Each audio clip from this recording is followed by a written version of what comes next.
Magandang araw mga tol! Ngayong araw hahabol tayo sa pagsikat ng araw habang papunta sa isang napakagandang destinasyon at yon ang Monte Maria Shrine. Ito na ang Monte Maria Shrine. Meron siyang 98 metro ang taas, isang simbolo ng pananampalataya at pag-asa.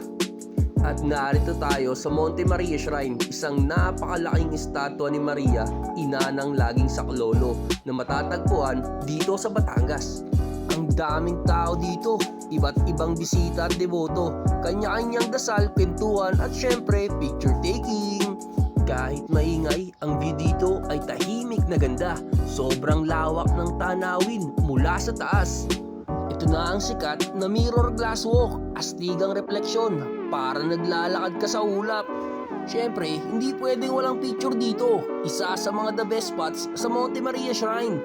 Ngayon naman, punta tayo sa Singsing na Bato, isang hidden gem dito sa Batangas.